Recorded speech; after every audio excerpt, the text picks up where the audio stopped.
Hello વિદ્યાર્થી મિત્રો, કેમ છો બધા? મજામાં ને?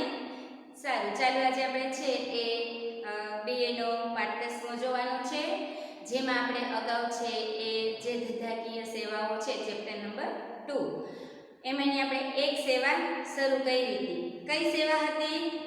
વીમો. બરાબર ને? કોઈને કોઈ આપણે પ્રવૃત્તિ કરીએ છીએ તો આપણે એમાં છે એ શેની જરૂર પડે છે? તો કે આપણે આર્થિક પ્રવૃત્તિ કરીએ છીએ એટલે એની જે સહાયક સેવાઓ છે એ સહાયક સેવાઓની જરૂર છે એ કોઈ પણ ધંધાકીય પ્રવૃત્તિમાં પડતી હોય છે. બરાબર છે? હવે એને આધારે છે આપણે જે વાણિજ્યની સહાયક સેવાઓ છે, ધંધાને લગતી વેપાર ઉપરાંતની જે સહાયક સેવાઓ છે એમાં આપણે વીમાની શરૂઆત કરી ગયા હતા કે વીમો એટલે શું છે એ આપણે જોઈ ગયા હતા. શું છે? ચાલો, અર્થ એનો શું છે વીમાનો? તો કે કોઈ પણ વસ્તુના નુકસાનના વળતરના બદલામાં જે નાણાકીય સહાય કે વળતર મળે છે, જોખમના જે બદલામાં વળતર મળે છે એને આપણે વીમા તરીકે ઓળખીએ છીએ. એટલે કે વીમો એટલે બે પક્ષ વચ્ચેનો લેખિત કરાર છે. હવે એને આધારે છે એ આપણે વીમા અંગેની જે માહિતી છે એ જોઈ ગયા હતા. વીમાના પ્રકારો છે જોઈ ગયા હતા. બરાબર છે? મુખ્ય બે પ્રકારો હતા: જીવનનો વીમો, જિંદગીનો વીમો અને સામાન્ય વીમો. જેમાં જિંદગીના વીમામાં પણ બે પ્રકારો જોયા હતા કે જિંદગીનો અને હયાતીનો વીમો. બરાબર? જીવનનો અને હયાતીનો.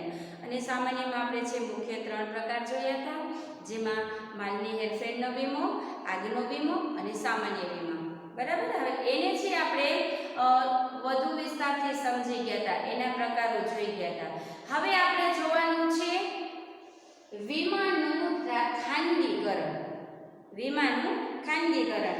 તો આમ જોઈએ તો ભારતમાં છે એ જે અંગ્રેજો આવ્યા હતા એને છે એ વીમા કંપનીની શરૂઆત કરી હતી. બ્રિટિશરો જ્યારે આવ્યા હતા ને આપણા દેશમાં ત્યારે છે એને એની શરૂઆત કરી હતી. એટલે કે જે શરૂઆત થઈ ત્યારે તો કે શરૂઆતમાં જે છે એ વીમા કંપનીઓ બ્રિટનની હોવાથી બહુ એમાં છે એ વધારે પડતા ગૂંચવડા થતા હતા અને બીજાને લૂંટવાનું કામ થતું હતું. જોખમ સામે રક્ષણ ક્યારેક ન પણ મળે આવું પણ બનતું હતું. હવે શું થયું તો કે એને કારણે છે જે આક્ષેપો થતા રહ્યા, તો આવા આક્ષેપો દૂર કરવા માટે છે એનું ખાનગી વીમાનું છે એ ખાનગીકરણ થયું હતું. હવે ખાનગીકરણમાંથી છે એ રાષ્ટ્રીયકરણ આપણે છે એ કરવાનું છે. તો વીમાનું ખાનગીકરણ છે એટલે શું? તો સૌપ્રથમ તો આપણે એ સમજીએ કે ખાનગીકરણ એ શું છે. તો કે કોઈ ખાનગી વ્યક્તિ છે પોતાને આધારે કોઈના હસ્તક્ષેપ વગર વીમા કંપની ચલાવે છે તો એ વીમાનું ખાનગીકરણ છે. એટલે કે કોઈ પ્રાઇવેટ વ્યક્તિ છે એ આ કંપની ચલાવે છે ત્યારે કોઈ એક વ્યક્તિના હાથમાં જ્યારે એ જાય છે ત્યારે એને વીમાનું ખાનગીકરણ તરીકે ઓળખવામાં આવે છે. પણ હવે ખાનગીકરણથી છે કંપનીઓને છે એ ઘણું બધું છે નુકસાન, કારણ કે ખાનગી કંપનીઓ છે પોતાની મનમાની કરતી હોય, ક્યારેક છે એ આક્ષેપો પણ કરતી હોય છે. તો એને આધારે છે એ જરૂરિયાત શેની જણાય? તો કે વીમાના રાષ્ટ્રીયકરણની. રાષ્ટ્રીયકરણ એ શું છે ને ખાનગીકરણ એ શું છે?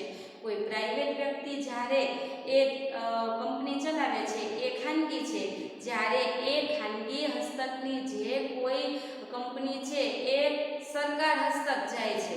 બરાબર? એ છે રાષ્ટ્રીયકરણ. જેનો હસ્તક્ષેપ જેમાં રાષ્ટ્ર કરે છે, જે સરકાર કરે છે એને આપણે રાષ્ટ્રીયકરણ તરીકે ઓળખીએ છીએ. તો હવે જે વીમો છે એનું રાષ્ટ્રીયકરણ છે કરવામાં આવ્યું. ક્યારે કરવામાં આવ્યું? વીમાનું ખાનગીકરણ તો પ્રાચીન સમયથી જ શરૂ થયું છે, કારણ કે ખાનગી વ્યક્તિઓ છે કંપની ચલાવતા. બ્રિટિશરોએ છે ભારતમાં શરૂઆત કરી હતી ખાનગી કંપનીની, વીમા કંપનીની. બરાબર છે? એને આધારે છે એ ખાનગીકરણ થયેલું હતું. હવે આપણે છે એનું રાષ્ટ્રીયકરણ છે એ ક્યારે થયું એ છે જોવાનું છે. તો વીમાનું રાષ્ટ્રીયકરણ છે એ 19 જાન્યુઆરી 1956ના રોજ વટ હુકમ દ્વારા છે એ જીવન વીમાના ધંધાનું રાષ્ટ્રીયકરણ કરવામાં આવ્યું. જીવન વીમાના ધંધાનું રાષ્ટ્રીયકરણ કરવામાં આવ્યું. હવે જીવન વીમો છે એ આપણે જોઈ ગયા. જીવન વીમામાં બે પ્રકાર હતા: જિંદગીનો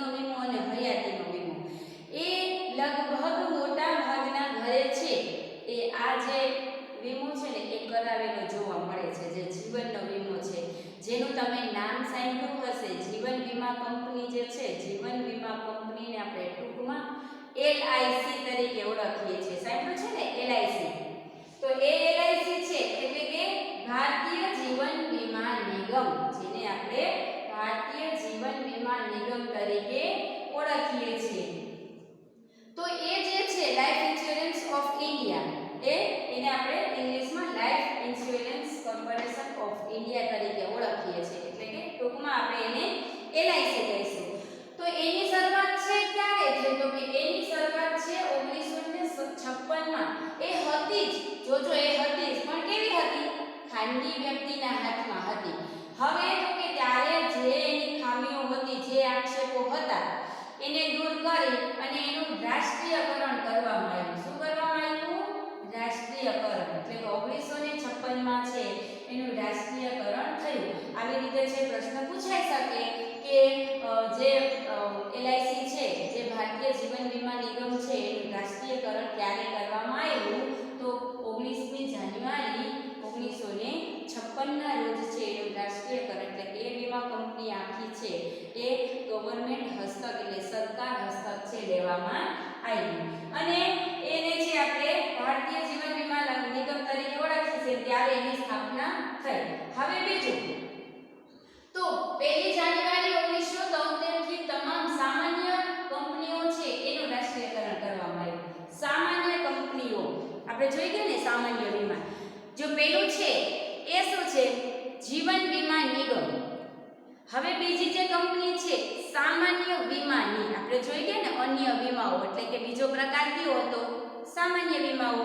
તો સામાન્ય વીમા કંપની છે એનું રાષ્ટ્રીયકરણ ક્યારે થયું? તો એનું રાષ્ટ્રીયકરણ છે એ 1 જાન્યુઆરી અને 1973 થી, જે દરેક બધી જ રાષ્ટ્રીય વીમા કંપનીઓ હતી, બધી સામાન્ય વીમા કંપનીઓ હતી, એનું છે રાષ્ટ્રીયકરણ છે એ 1973 માં કરવામાં આવ્યું. બરાબર? એ રાષ્ટ્રને આધારે છે કામ કરતી જોવા મળે છે. રાષ્ટ્રના કે કેન્દ્રના કાયદાને આધારે છે આ દરેક વીમા કંપનીઓ છે કામ કરે છે.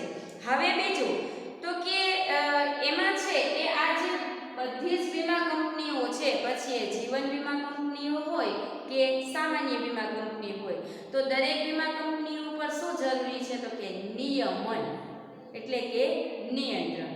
તો આ નિયમન કરવાનું કામ છે એ માટેનો એક ધારો પસાર થયો. ધારો એટલે કાયદો, કાયદો એટલે એક. બરાબર? એ ક્યારે પસાર થયો? તો એના માટે જે બધી કંપનીઓ છે એના ઉપર છે એક સરસ એવી સત્તા સાબિત થઈ, ધારો એટલે કે કાયદો છે એ બનાવવામાં આવ્યો. હવે એ જે વીમા નિયમન અને વિકાસ સત્તા તરીકે ઓળખાય છે. એ બીજો કોઈ છે વીમા નિયમન અને વિકાસ સત્તા, જેને આપણે IRDA તરીકે ઓળખશું. ટૂંકમાં IRDA તરીકે ઓળખશું. હવે જુઓ તો IRDA એ શું છે?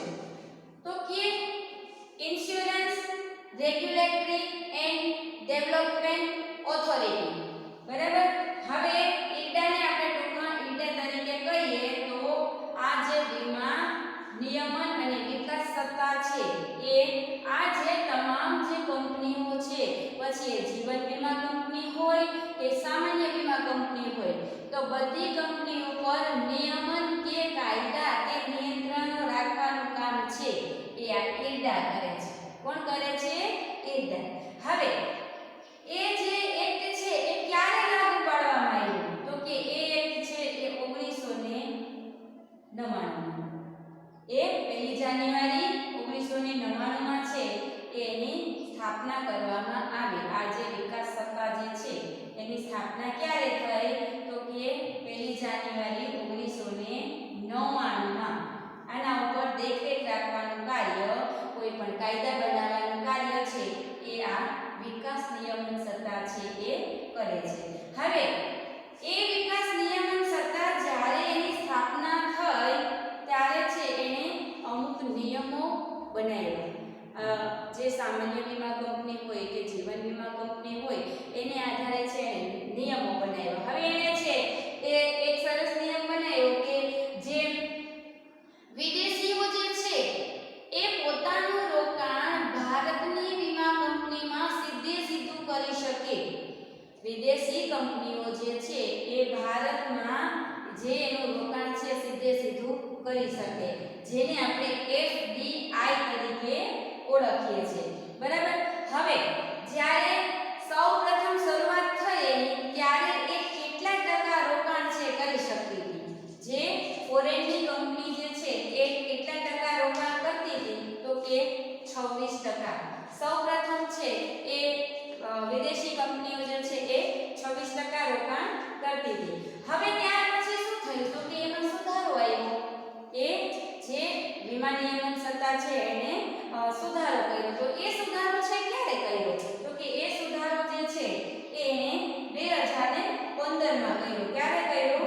તો કે 2015. હવે 2015 માં એને સુધારો કર્યો ત્યારે એને આ જે 26% છે ને એ વધારીને કેટલું રોકાણ કર્યું? તો જે ફોરેનની કંપની છે, વિદેશી કંપની છે, એ હવે 49% જેટલું રોકાણ કરી શકશે. ભારતની વીમા કંપનીમાં સહકાર આપી સાથે જોડાય અને એમાં જે છે કેટલું રોકાણ કરશે? તો કે 49% જેટલું રોકાણ કરશે. કંપની ભારતની છે, વીમા કંપની છે કેની છે? તો કે ભારતની છે, અને પણ એમાં રોકાણ છે એ વિદેશીઓ કેટલું કરી શકશે? તો કે 49% જેટલું છે એ રોકાણ કરી શકે છે.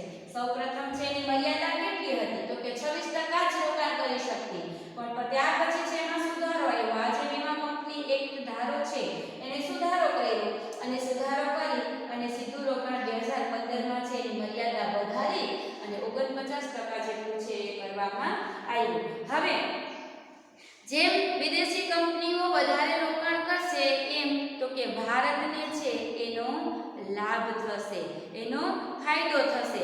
કે શું ફાયદો થશે? વિદેશી કંપનીઓ આપણા દેશમાં આવીને રોકાણ કરશે તો એનો લાભ ભારતને શું થશે?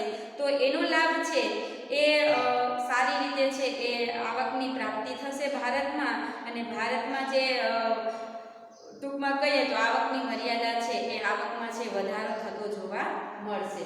હવે આપણે જોઈએ તો જે આ IRDA જે છે એના ઉદ્દેશ્ય શું છે? વીમા નિયમન સત્તા છે જે વિકાસ સત્તા છે એના ઉદ્દેશ્ય શું છે? શું કામ જરૂરી છે? એ શું કામ એની છે સ્થાપના કરવામાં આવી? તો એના ઉદ્દેશ શું છે? તો સૌપ્રથમ છે એ પહેલો ઉદ્દેશ જોઈએ તો કે IRDA ના મુખ્ય ઉદ્દેશો 4 છે. કેટલા છે? 4. પહેલો કયો છે? તો કે વીમા ધારકોને વધુ પસંદગી મળે. હવે જ્યારે એની ઉપર કોઈ નિયંત્રણ કરતું હોય, કોઈ સત્તા હોય, વિદેશીઓ રોકાણ કરતા હોય તો એને આધારે જે વીમો રોકાણ કરતા જે છે ને એને શું મળે છે? તો કે ઘણી બધી પસંદગી મળે છે. જ્યારે વધારેમાં વધારે વીમા કંપનીઓ હશે તો આપણે એક કરતાં વધારે પસંદગી મળશે, બરાબર ને? તો એની આધારે છે વીમા ધારકો પસંદગીયુક્ત વીમા કરાવી શકે છે. આ પહેલો એનો ઉદ્દેશ્ય કે દરેક વીમા ધારકો છે પોતપોતાને પસંદગીયુક્ત છે પસંદગી મળી શકે એ માટે છે આ વીમા નિયમન સત્તાની છે સ્થાપના કરવામાં આવી, કે કોઈ એની ઉપર છે સારી રીતે સત્તા ભોગવતું હોય અને એની રીતે છે એક કાયદાઓ છે બનાવતું હોય કે જેને આધારે વિદેશીઓ છે એ અંકુશમાં રહી અને પોતાનું જે રોકાણ છે કરી શકે છે. તો એ પહેલો જેનો ઉદ્દેશ્ય છે કે વીમા ધારકોને વધુ પસંદગી મળે છે. ત્યાર પછી બીજો ઉદ્દેશ્ય છે તો કે વીમા કંપનીઓ વચ્ચે તંદુરસ્ત સ્પર્ધા દ્વારા ઓછા પ્રીમિયમે વધુ સારી સેવા મળે છે. જેમ વધારે વીમા કંપનીઓ હોય એમ એ બધા વચ્ચે શું થાય છે? તો કે સ્પર્ધા થાય છે. હવે એ જ્યારે સ્પર્ધા થશે ત્યારે જ એમાં જે રોકાણકર્તા છે એને એમાં જે વીમો ઉતરાવનાર છે એને ઓછા પ્રીમિયમે વધુ સારી સેવા મળી શકશે. જેમ આપણે કીધું હતું ને કે વીમાની જે જેટલો આપણે વીમો કરાવીએ એને આધારિત છે આપણે નુકસાનનું વળતર મળે છે. કે માની લો કે 3 લાખનો વીમો 5 લાખનો વીમો કરાવ્યો છે બધી જ વસ્તુનો, તો એ બધી વસ્તુ નાશ પામશે તો આપણે કેટલું મળે છે? તો 3 લાખ છે મળે છે, કારણ કે આપણે 3 લાખનો કરાવેલ છે. હવે જો એવી જ રીતે આપણે પ્રીમિયમ ઓછું ભરવું પડતું હોય, 3 લાખનું ભરવું પડતું હોય ને આપણે 3 લાખ જ વીમો મળતો હોય તો ઓછા પ્રીમિયમે છે એ વધુ ફાયદો આપણે કરી શકીએ છીએ. જ્યારે જો વધારે હરીફાઈ હશે, વધારે સ્પર્ધા હશે, તો છે એ આ લાભ છે એ એમાં જે ધારકો જે છે, રોકાણકર્તાઓ જે છે, વીમો ઉતરાવનાર છે, એને લાભ મળી શકે છે. ત્યાર પછી ત્રીજો ઉદ્દેશ્ય છે અર્થતંત્ર માટે ભંડોળ મેળવવા. વિદેશીઓ આવીને રોકાણ કરશે એટલે તો કે આવક વધશે, લોકોને સારી રીતે છે એ એનું નુકસાનનું વળતર મળી શકશે.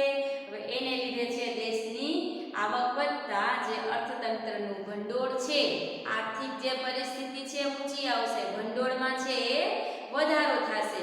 કારણ કે વિદેશીઓ છે પહેલા રોકાણ કેટલું કરતા હતા તો કે 26%, હવે એની મર્યાદા વધારીને કેટલી કરી છે તો કે 49%. તો આ જે રોકાણ જેવી રીતે વધુ કરશે તો એની જે મર્યાદાને આધારે છે એ દેશની આવકમાં વધુ થશે, અર્થતંત્રનો વિકાસ થશે અને એ વિકાસને આધારે છે એનું ભંડોળ છે એ ભેગું કરી શકાશે, ભંડોળમાં વધારો કરી શકાશે. બરાબર છે, આ એનો ત્રીજો ઉદ્દેશ્ય છે. ત્યાર પછી ચોથો ઉદ્દેશ્ય છે ફરિયાદ નિવારણ તંત્રની વ્યવસ્થા કરવી. જેવી રીતે દેશમાં કાયદા કાનૂન જાળવવા માટે કોઈ કાયદો કે નિયમ હોય છે, એવી જ રીતે વીમા કંપનીઓમાં કોઈ પણ જાતની સમસ્યા ઊભી થાય, કોઈ પણ પ્રશ્ન ઊભા થાય તો એ ફરિયાદ નિવારણ માટે ક્યાં જશે તો કે વિકાસ નિયમન સત્તા પાસે.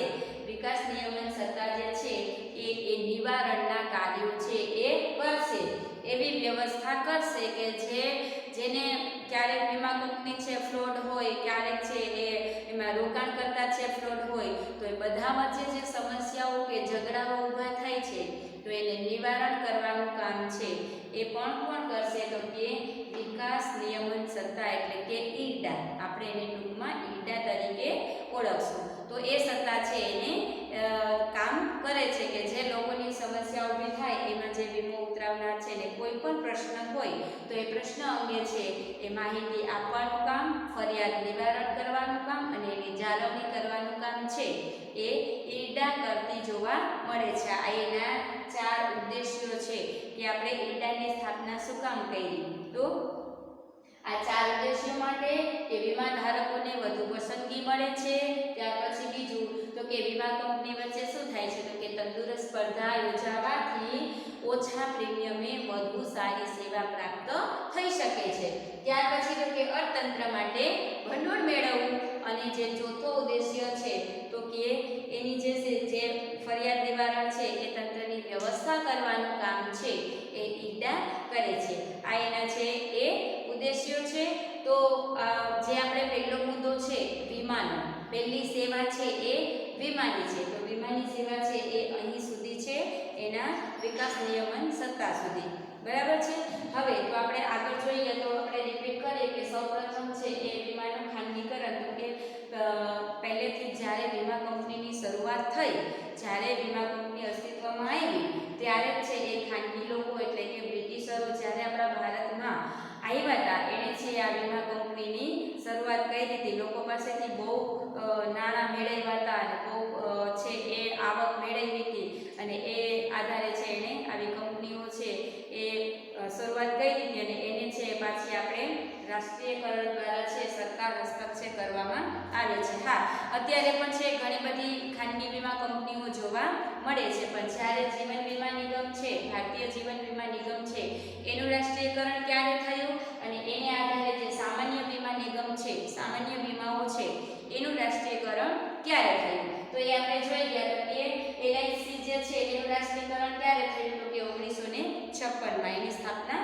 થઈ. ત્યાર પછી સામાન્ય વીમા નિગમ છે એનું જે રાષ્ટ્રીયકરણ છે એ ક્યારે થયું તો કે એ છે 1973માં છે એનું રાષ્ટ્રીયકરણ કરવામાં આવ્યું. હવે જે છે એ આના પછીનો આપણો નવો મુદ્દો છે નવી સેવા, બીજી સેવા છે એ જોવાની છે. હવે એ સેવા છે એ કઈ છે તો કે વીમા પછીની જે સેવા છે ને એ છે ટપાલ સેવા. કઈ આવશે? ટપાલ સેવા.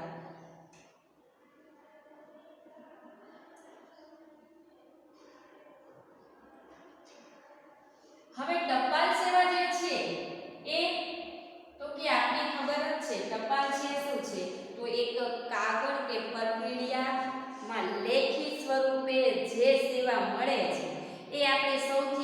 પદ્ધતિ છે, બરાબર ને. ટપાલ સેવા છે એ કઈ સેવા છે, આપણે જે માહિતી સંચારની છે તો કે એ જૂની પદ્ધતિ છે.